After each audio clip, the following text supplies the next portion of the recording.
Hello, everybody. Welcome to yet another exciting episode of the Pat and Brands podcast with Pat and Mpumi. Hello, Patty. What up? That took long. Of course, like it's bad girl Riri. Bad girl Riri. Yeah. Did you get to catch up with the Super Bowl? I did. I saw it all on social media. Yep. I got to see how bad girl Riri, before she got a baby, everybody was just like njani manje ngoba besimthembile lo sisi phela. And then she got a baby, so we're just like, so the girl is out the streets. Yeah. So she left us high and dry. Hey. But people didn't realize that the only thing she was coming to introduce now with the Super Bowl, and as they say, she didn't get paid for this, and of course she's going to product placement her Fenty Beauty there. Oh yes, we saw. Was that she is pregnant with her second baby.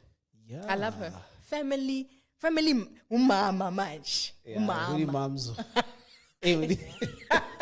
It's a dimamzo from me. The mamzo Riri.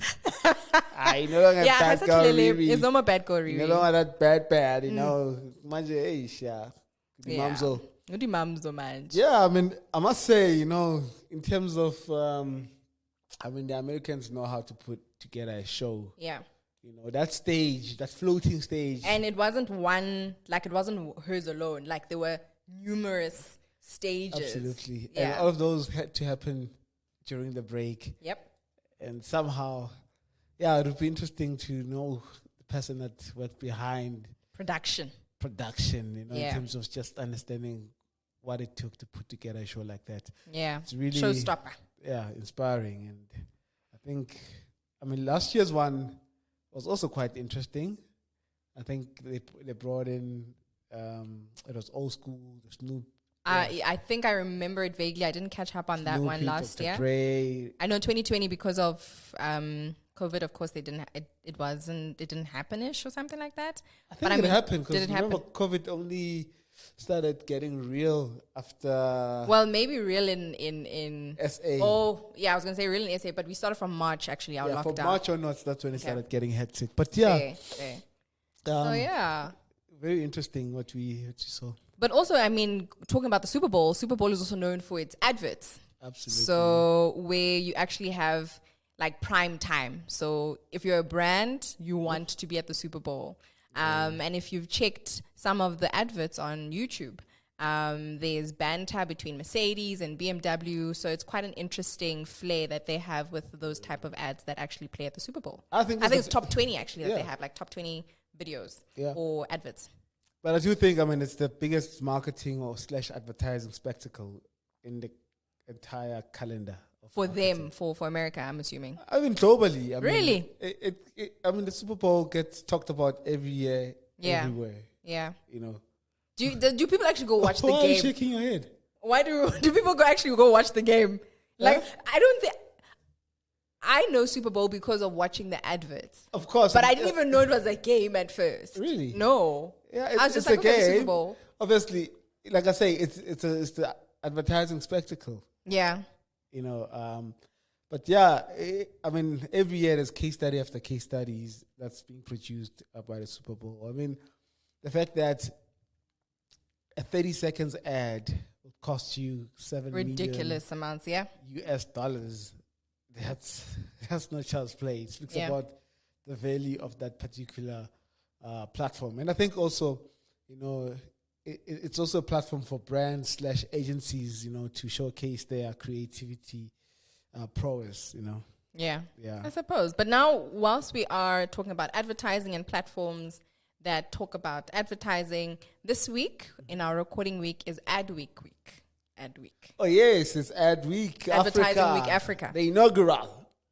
So I know that some people got some tickets, and I know we can't catch up yet with regards to what is going to be happening. I can't wait when we actually have our next Candid Session, where you'll give feedback in terms of what happened at Ad Week Africa. Yeah. I think it's going to be a spectacle. I saw the lineup of speakers. It's going to be very interesting to see the type of knowledge that will be shared there. And of course, I look forward to seeing Kevin Hart. Now, today's question then, like you've said, so Kevin Hart has been unveiled as the guest speaker at the event. As the keynote. Oh, keynote speaker. Yeah. So maybe let's weigh in on such events. I mean, I know we've spoken briefly before around, these advertising events or marketing events. Do they actually, is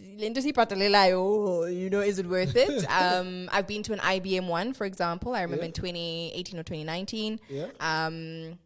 Was it IAB or IAB? IAB. Sorry, IBM is more the tech side of things. So IAB one, I wanted decoder. I think that's the best thing that I did. Oh, lovely. And I think so were you one of those people that were tweeting a lot throughout the event? Yes, I've never. That was the first time probably I tweeted so much in my life. And though how I won it was because the first person that won it was not there. That's round 2. So yeah, guys, Zaman Impilo. You win. To answer your question, these events do have value. Okay. There's value from a networking perspective. Okay. I mean, it's only... Actually, in my view, the fact that Adweek has been around for a very long time, and the fact that now there's Adweek Africa, I feel like the entire marketing community needs to be, there. Okay. If you love this industry, because Adweek is a big global event. Event / publications. Yeah. That covers all things marketing, and really and advertising. Yeah. For the continent to have an event of this magnitude and being hosted in South Africa, in Johannesburg. It is quite a big thing. It is quite a big thing. And also, the people that brought it here being our brothers. Bukhosi and Trevor at Brand Reserve. Yeah. Those are the guys that are bringing in Adweek Africa. And it's just amazing and inspiring, that... even for future generations to come, to say you can go get the biggest franchises in the world and bring it to Africa. And in the process, there's knowledge exchange. And I always say, and it's in my dreams or bucket list rather to travel overseas, and particularly America.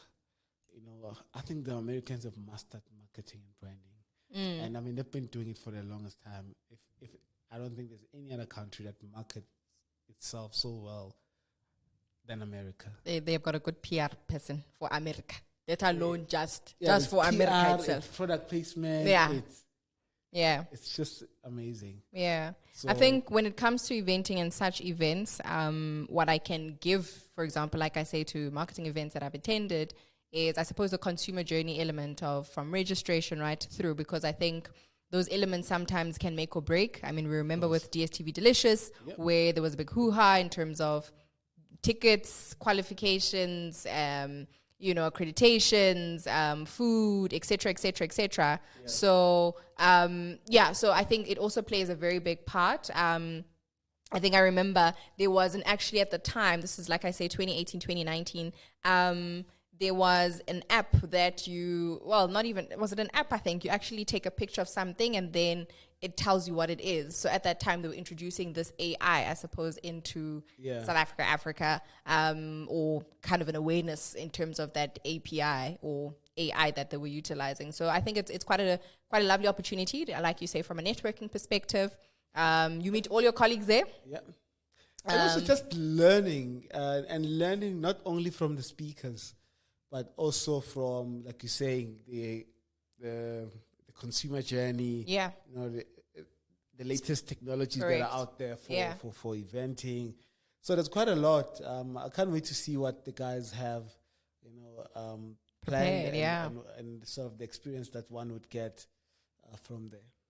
Yeah, so that's super exciting. So we'll catch up with Pat on our next Candid conversation. So you're not going? I'm not, unfortunately, because angithi iLerat agency angithengelanga itikiti and at home. Oh ngiyabonga ngasenginetikiti guys. Sengizonitshela ke, never mind, we won't catch up with Pat. We'll catch up now. We'll catch up, we'll have a review. We'll have a review. Yeah. Anyway, on to the next thing. Again, Twitter streets, 1 billion rand invested in Tottenham Hotspur. Has it been invested? Or well, was alleged to be. Oh, the plan was the to. Plan was I to. think there's been development with that, where there's retraction of that, and. But yeah, let's talk about that. I mean, Yeah, we didn't get to speak about the Tottenham Hotspur investment, supposed 1 billion rand investment. debacle, you know. And we don't have electricity at that time. When we're having this podcast, there's a generator. Exactly. Yeah? But also at the same time, you know, I mean, it's not SA Tourism's fault that the lights aren't working. I think the biggest question is obviously, you know, given the current mood of the country, you know, I think the timing wasn't the best. Yeah. The idea, it's not one of the most novel ideas they've ever sort of came up with, but at the same time, I mean, it's viable. If the money is there and we don't have all these problems, I mean, I don't think it would have been an issue. Yeah, but we don't have. That's where we are. The reality is, akomali, you know, we're talking about 40%, 45%. I don't even know what percent we're sitting at. Yeah. Looking at like a 5% growth rate in terms of unemployment.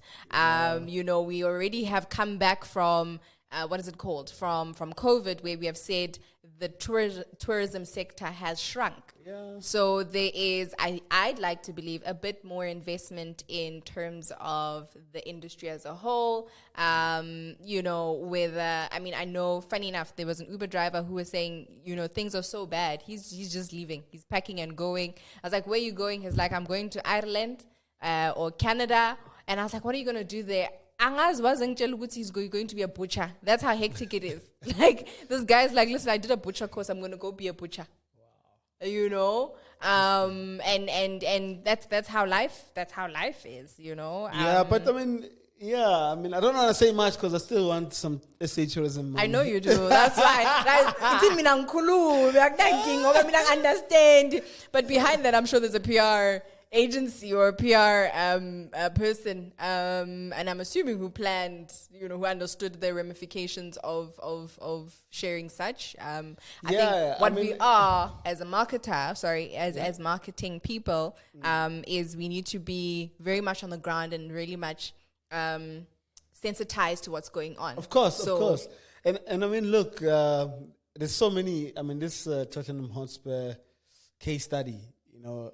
I'm saying now case study, because it happened right in front of our eyes, and it was talked about, and there were lots of experts sort of weighing in, and really, obviously, you know, there's lots of lessons, you know.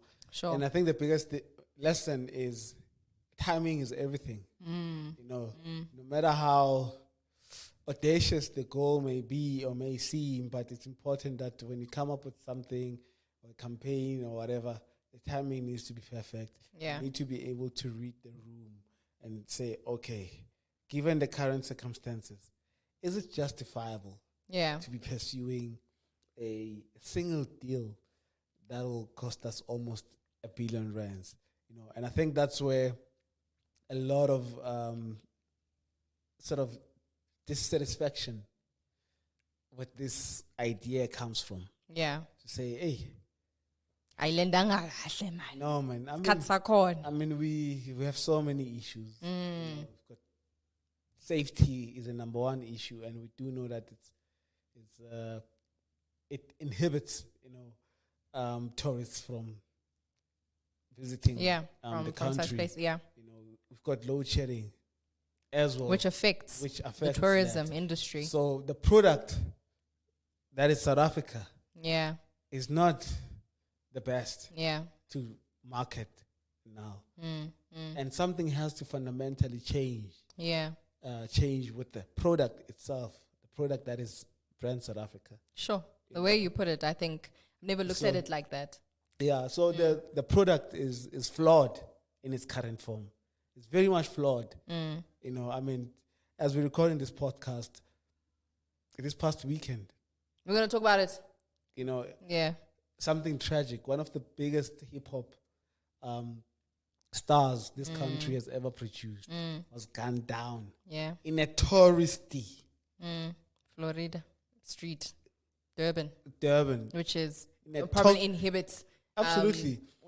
Amongst most, like you say, tourists. Yeah, even locals. Like now, if you both, we're hosting an event in we have a roadshow in KZN. Already, I'm thinking maybe I should have VIP protection, which is true because it's getting to that point where we're like, I mean, sure, there's speculations and so forth. Needless to say, but fact remains is your safety. Yeah. And these are people who, I mean, we've seen. I mean, we'll talk about it after. But anyway, whilst we're talking about the problems that are at hand and we've spoken about South Africa, we're going to touch on something that's also a problem, is that Burger King and the shrinking elephant in the room is a what do you call it?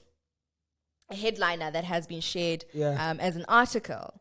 And I always say that sometimes my frustration with, in marketing, it's called it's not non-recognizable. It's what is it called? When something changes, but you don't recognize that it changes.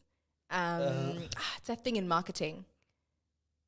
You know it. Guys, if you're out there, please, can you comment that from theory? And this must be the students. But basically, where for example, what was 500 mils for Coke now is 440 mils or 330 mils. Yeah, which went down bit by bit because it didn't automatically go to 330. But the price, for example, in economics, is that it still will continue going up. So it's, I think, non-recognizable difference, something like that. So basically, Burger King is saying that they have a recent ad campaign where Burger King has demonstrated that they understand how the consumer has come to pay more money for smaller products. Sure. So an example is how you pay for your Lay's chips, but there's air in the bag, right? Sure. McDonald's also, they sized up. They realized that you guys are not buying the larger than life, so they moved things. If you remember, I did say that I arrived, I was like, they think we can't see them. Yeah. Now they say, hello, would you like a medium? No, I want a regular, because that's what I was buying all along. Now you have the audacity to say, no, buy a medium, And that's how they've been taught, is that, hi, ma'am, how would you? And because consciously because you knew it was a medium. And I saw it happen, the transition, and just because I suppose marketing, I was like, oh, this is pretty clever. That at the time I was like, this is really intelligent, how they moved, because the small is not there anymore. So they made what medium is regular, and then now what larger, it's not really that large. But anyway.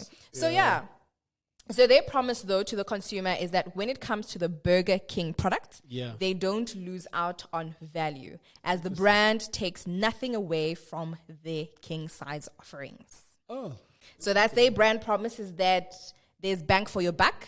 If you have a king size burger, that's what you're going to get, which is quite interesting. Absolutely. And given the fact that, where we find ourselves as well from an economic perspective. Exactly. Where, things are just costing more and more. And like you say, from a timing perspective, this lands a lot. Absolutely. It resonates with so many consumers because now there's value in terms of the ad, the campaign. Absolutely. People are saying, guys, my disposable income has shrunk. I still got to do my nails at Lanala. Duh. I still have to pay Larato agency to do my marketing campaign. Absolutely. So there's a lot where your money is going. So very interesting. And like I say, the likes of McDonald's, what we've seen with Lay's chips, we've seen with Coke. We can name so many brands that have gone through this, price and product brand promise that they've said.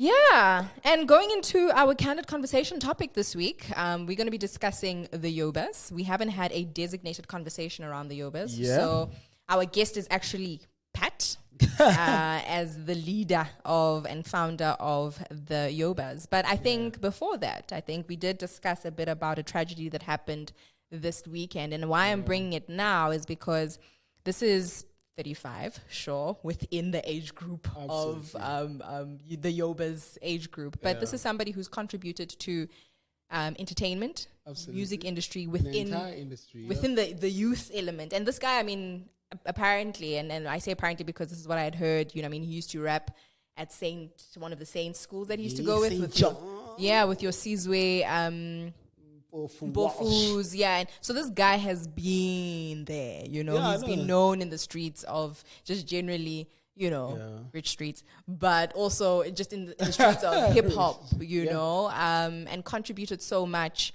to the industry. I think I've listened I mean, I'm not a hip hop fan, but I must be honest. I think anybody who's not moved by what had happened over the weekend is dark.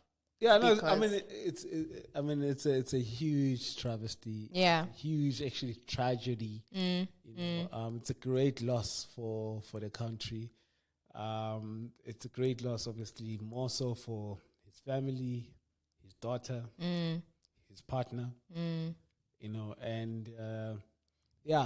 for someone to die like that, it's just it says a lot of things without being loud. Yeah, and I think. At this rate, something has to change. Yeah. I mean, this cannot be our norm. And I mean, just before this happened, and I think we had this chat in our private conversations around like the increase in private security. Yes, private security, VIP. And how people are, you go to Cedar Square. Or they have their VIP. City, they rock up. You just see this random person. Yeah. And there's people with guns, 5 of them, and they all guarding this person. And you wonder why. Yeah. And I think with these kind of events happening as well, it's just, sort of justifies that to a certain extent to say, if you can afford it, maybe do have, this is what you need to do to protect yourself and protect your loved ones. And of course, there's the other side of it as well, where, say, for you to need that kind of protection, who are you? What are you doing? What are you doing? Who are you robbing? Who are you? Yeah. Why do they need to come gun you down? But I think that's needless to say. I think at the end of the day, I think there's speculations and of which we're not going to go into. But I think just generally speaking, it's not how life should be. Absolutely. Just generally now that we have to consider wearing bulletproof vests, having bodyguards. And the irony is... Speaking of bulletproof vests, the ESCOM CEO actually said the power station managers go around in the power station with a bulletproof vest. He saw his life flash before him also. Exactly. But from food or whatever that was. Because they can't get him like that. Yes. Also, he's surrounded by private security, So where we are is really not good. I wonder how the president sleeps at night. Hi, Bella. Actually, let me actually no, but my comment. But what I wanted to say, but on this one, we need to really talk about it. That just yesterday, the SONA debate, an entire police minister saying to another member of parliament, say, let's take this thing out and sort it out. After school is after school. Impi yamadoda iphele. And I think that, and I'm still referencing to say, even, we saw with DJ somebody, so the bodyguards are there. So it's not like the bodyguards are not there. And also it's not like they're invisible. Exactly. AKA was the bodyguards or like the entourage. The entourage who supposedly, your eyes, just to make sure, so you have your people there, whether, like I say, from entourage or to bodyguards. So I don't even think it's the manner of which how many bodyguards you could have. A gun is a gun, guys. It kills. It does what it does best. And if you're in the way, unfortunately, you're also going to be shot, in a sense. Sure. And like I'm saying, we saw this not so long ago. I think it was DJ Summer in December. Then this year it was my R5. Do you know what I mean? We also heard about DJ City Lights. Do you know what I mean? So also we heard about plenty other... There's so many. People that are known. Actually, in actual fact, in KZN, I think on Monday evening, 5 people died because there were people who just walking around in the street with guns and just shot random people dead. So it's a lot. It's happening. And exactly. And like I say, as a president of the country, really the question is, how do you sleep at night when people are living under these conditions? We can try and be, diplomatic about it and sugarcoat it. And I know even big business can't talk directly because there's sort of implications. The next thing, your licenses are being revoked and you can't operate and you can't do business anymore. But boy, oh boy, someone has to fucking say it. I'm sorry for swearing. it is really Hey guys, no, it cannot be. Yeah. What kind of world, country that our kids, my kid, my daughter, is going to inherit? Very true. So now I have to work twice as hard now to get more money just to make sure that we have almost, if not zero, reliance on the public sector for anything. If we could get our Home Affairs documents in private, I'm pretty sure, and at a premium. Don't even take me there, because I even had to go to Limpopo to go get my passport, because Home Affairs. Really? Oh, it's a long story. But you know what I mean? Yeah. It's one of those, and that's where the country has sort of deteriorated to that extent.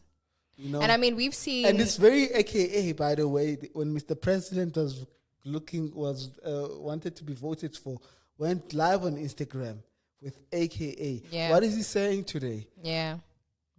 I mean, if I was him, really, if anything, and in the state of nation disaster, what is it? Yeah. Yonale. Crime should be number one. Not even ESCOM, because ESCOM is where it is today because of crime. You know what I mean? Sure. The swapping of codes, that's crime. Even within the municipality. Exactly. There are people there who know. They'll help you rig, the system. Absolutely. So crime is the disaster. Corruption is the disaster. And that's the disaster that we need to be declaring. Not ESCOM, Minister of Electricity. Because I promise you, if we get rid of the corrupt, rotten apples, ESCOM will be fixed in no day. The problem with ESCOM is not rocket science. So the reason why, Midupi, let me tell you an example. Yeah.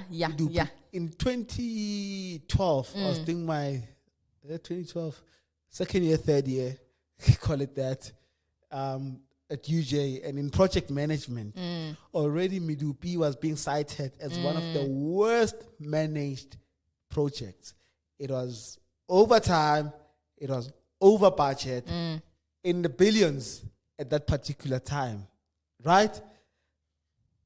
Almost a decade later, we are still crying foul. We still, you know why? Because there were elements of corruption. Inferior products were used. I mean, how can a newly built power station be breaking down in 10 years? Not even 10 years, because in 10 years at it was the time, not being built. Yeah. So Lomshin Loa Kai got Yapuga.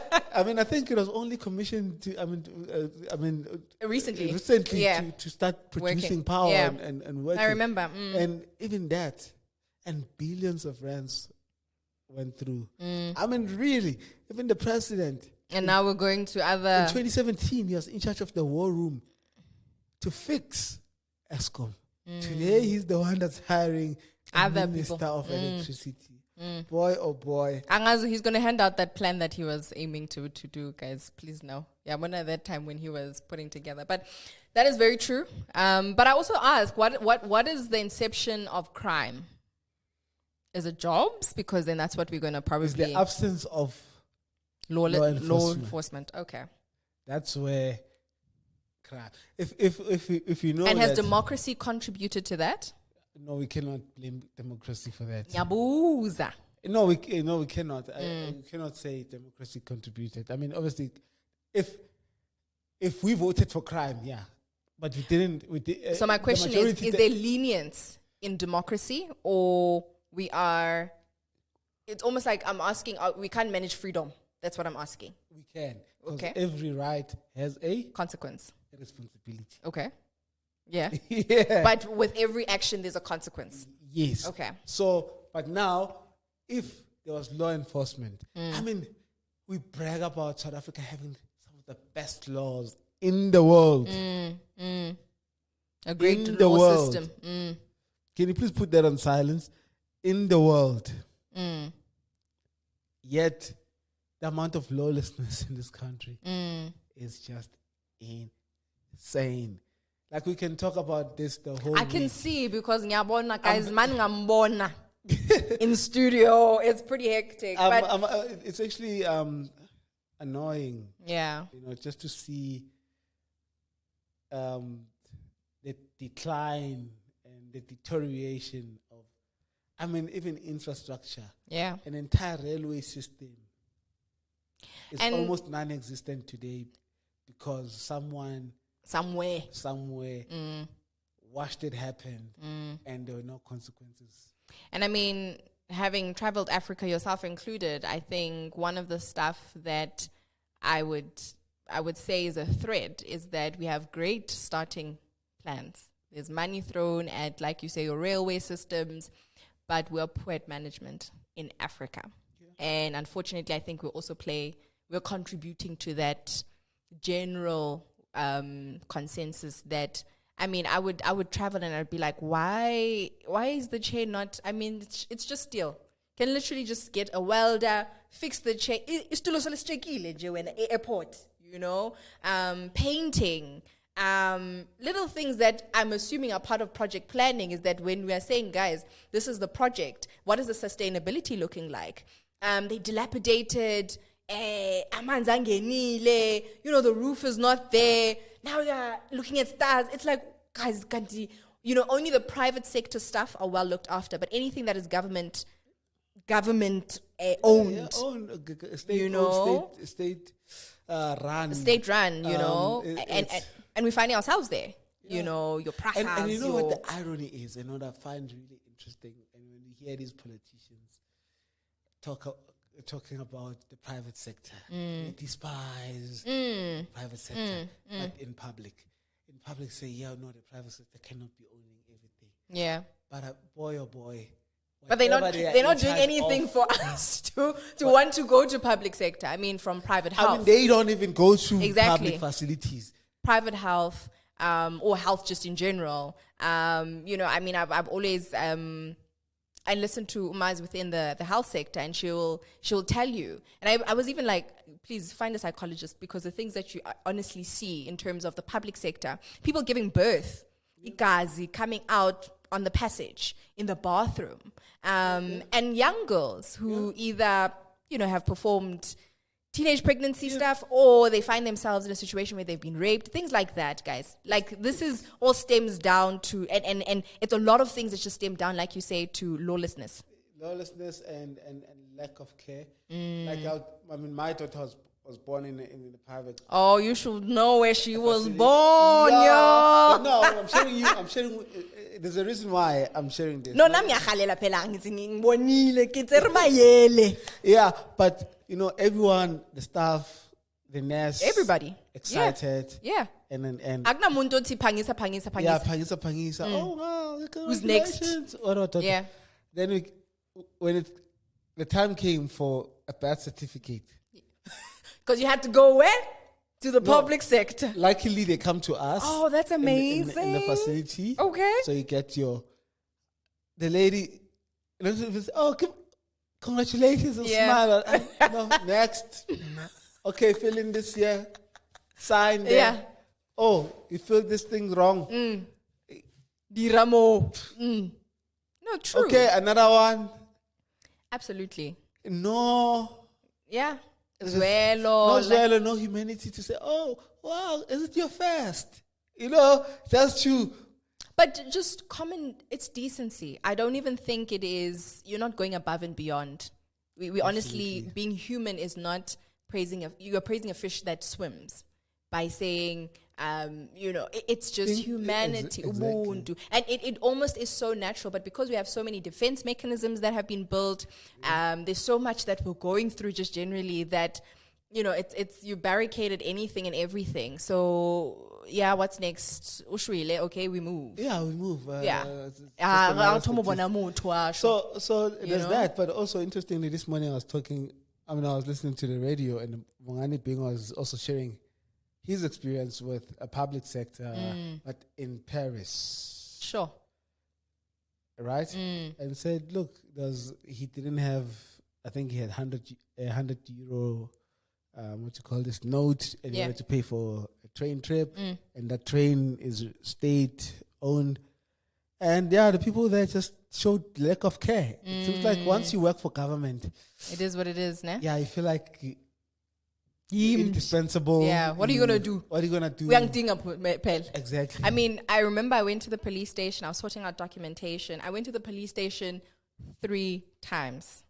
I was just like, you arrive there, they say no documentation. Mind you, I checked at another police station, which was closed during December. I didn't know. In North. Get there, the gentleman I asked, okay, cool. So when it comes to documentation, what do I need? He tells me. I even asked, do I need an ID copy? He says no. I get to the next police station because they say it's not within my area. Go to the other one. They say to me, no, you have to bring the ID copy. I'm like, what do you even mean? I asked at the other one. He says, well, they gave you wrong information. I come back again, and then he says, don't even bother coming back if we're load shedded. So I'm like, but I need this today. He says, yes, but we open between 9 and 12. Load shedding is between that time. Oh, John. Come back finally. When I do come back again, it's load shedded. So the following day. By the third time I got there, because you need this guy to help you. So now, you know, like, it is crazy how you have to, you are beg, borrow, steal. I mean, there's another one who explicitly wanted bribe for me for ama documentation. Nam ngati okay ngizoyenza nami ngathi angizwa ekudiretse favor ora gore o irileng ga ka utlwa sentle papa, very loud. And then he's like, ga unkutlu wena. Ke re ga ka utlwa wa reng papa ngaleso skhathi nseng ngiyaphaka phela. Ga ka utlwa papa no reng o re go tsagalang. You know, so that's the type of country we're in, you know. But at least here they still subtle. In Nigeria. Oh no, Papa. Are you going to? Are you going to? Anything now? Are you? anything, my brother. Anything. But I honestly love Nigeria. I personally do. But it is frank there, and it goes back to the lawlessness part, guys. So generally, that's where we're at. But not to leave it on. We should even wrap up. I'm sorry. No, before we wrap up, because we haven't had a dedicated conversation around this, and I think it does feed into this, especially from the Yobas, just also to give listeners an idea in terms of, I mean, nominations have been a long time. Yeah. But also just to touch quickly on the Yobas, I mean, they can catch up on the launch, which happened on the 2nd of Feb on YouTube, of course, on Pat and Brands. Mm-hmm. But to give our listeners an idea, I mean, you have created something that we've spoken about the other side of South Africa, but the other side is bringing about conversations of hope, of youth that are contributing to the economy, sustainability. So there's a glimmer of hope that as much as we've spoken about the crime, the lawlessness, the issues at hand, I feel like we would be doing ourselves a disfavor if we also don't tie into I think the light at the end of the tunnel. So, Dapet, our Pat on Brands and the Yobas rather, leader. If you can tell us a bit more about the Yobas for those who are new to this show, or so the Yobas, as we affectionately call them, it's an acronym. Is it an acronym? Yeah. For the top 16 youth-owned brands awards, launched in 2022. We had the inaugural awards last year. The reception was great. People loved and supported the awards. We had over just under 500 entries. 500 entries from brands that were nominated. Over 18,000 votes that were received. We in a short space of time. I mean, we put together our show in 2 years. No, in 2 months. Sorry, in 2 months, and really it was a spectacle of a show. Those that attended, I mean, just this week I did a TV interview. Yeah, you've been a celebrity this 2 weeks. I'm back. Yeah, on the morning show, and the presenters couldn't stop raving about the experience last year, and they say this year. Bigger and better. They have no lesser expectations in terms of what will transpire. In 2023. So we launched the Yobas. Nominations are open. few things that I think a lot of people need to be familiar with. Last year when we launched the Yobas, it was mainly under the Pat and Brands banner. Everything happened under that. So now the Yobas are a standalone brand. They've got their own websites, own social media pages, and. So to submit, if you want to know more or know anything about the Yobas, you can go to www.top16yoba.co.za, top16yoba.co.za, and you'll find more information. You can nominate your favorite youth-owned brands there. We're also going to be having a call for judges, for those that are knowledgeable about all things marketing and branding. They can nominate themselves or other people to be part of the jury, 2023 jury. We've got a roadshow planned out. Our first stop is in Durban. That's also going to be exciting as we tour the country and really create excitement around the awards, and most importantly, to educate, aspiring up-and-coming entrepreneurs about all things marketing and branding, and why it's so important to build and grow your brand, and especially being intentional about it from the start. Yeah. Okay. I think first and foremost, for again those who don't know why the Yobas, it is there to celebrate the youth-owned and youth. We said it's 18 to 35. Or? Yes, it's 18 to 35. So the primary reason why we exist, as the Top 16 Brands Awards, is to shine a light on youth excellence. Mm-hmm.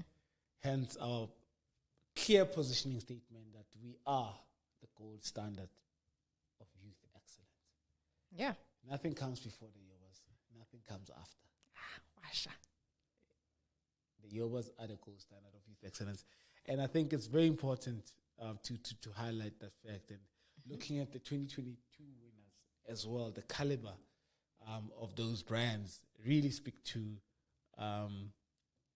the stature of these awards. And above and beyond that, I mean, this year we've got some also exciting partners that are coming on board, which I can't share much until the ink is on the paper. Exactly. It's on the paper and dried up. Yeah. But what we're seeking to do this year, obviously, is to deliver more value for our winners, for our community, for anyone really that enters, the Yobas Top 16, the Youth Owned Brands Awards.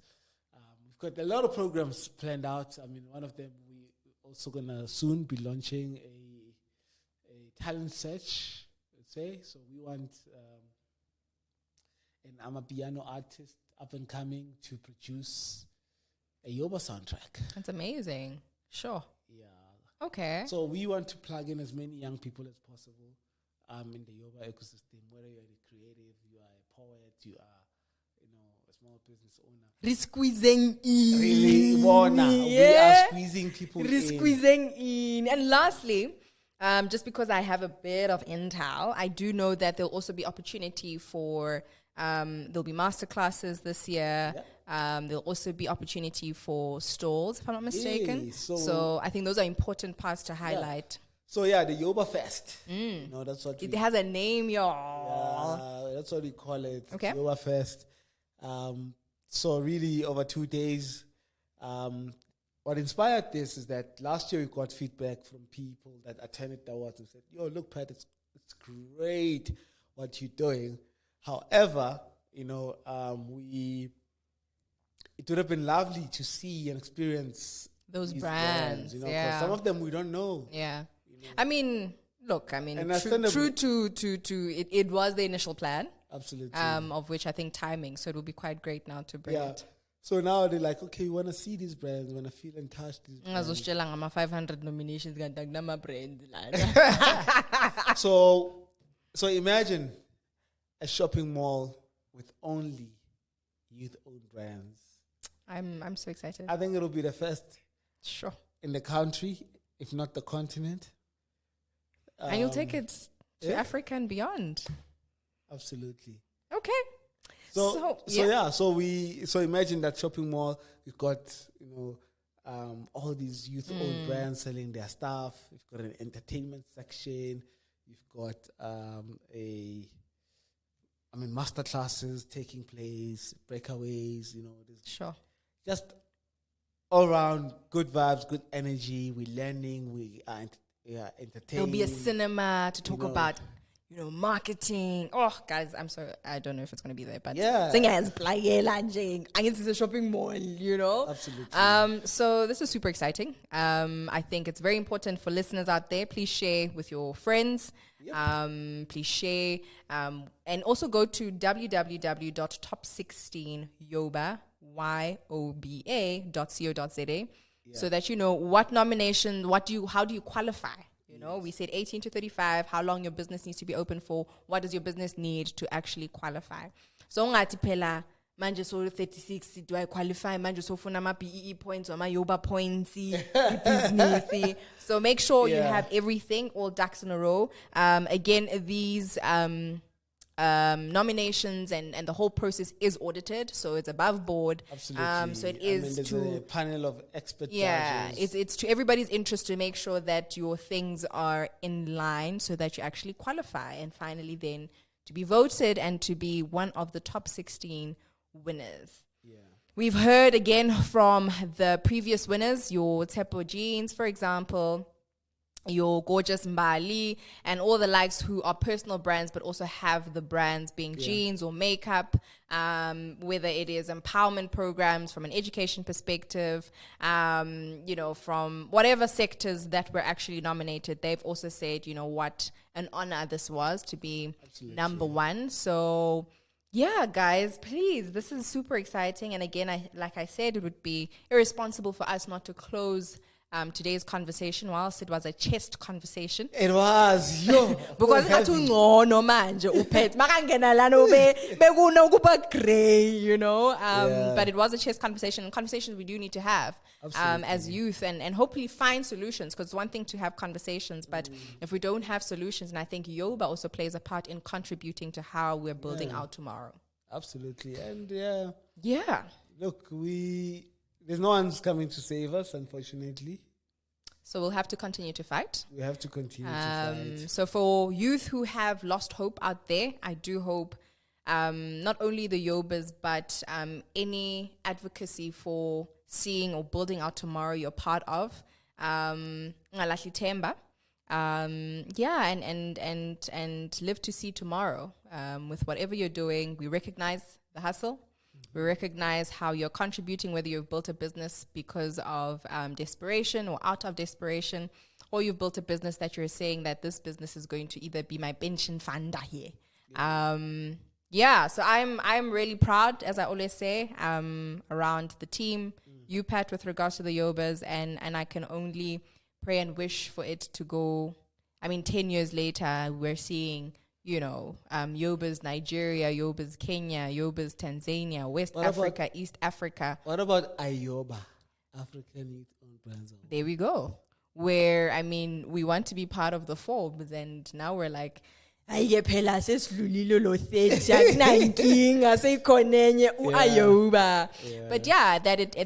stands to be that property that is admired both locally and internationally. So, and I do believe it will.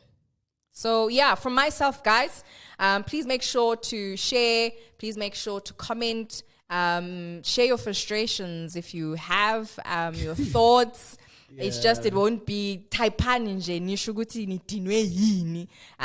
more than that, like I said, please, if you can take anything from this, is that live to dream, and tomorrow the sun will definitely come up, and you'll definitely be on a new spirit, a lighter note. We're living amongst these times, but I suppose we can't have a glim view of how life will be like. So for myself, unompumelelo Sacha and Urpat Mahlangu, Urahina Hailale. Say your bye-bye, please. Bye, everybody. Have a beautiful one. Chat soon, and we can't wait for our next episode. Great.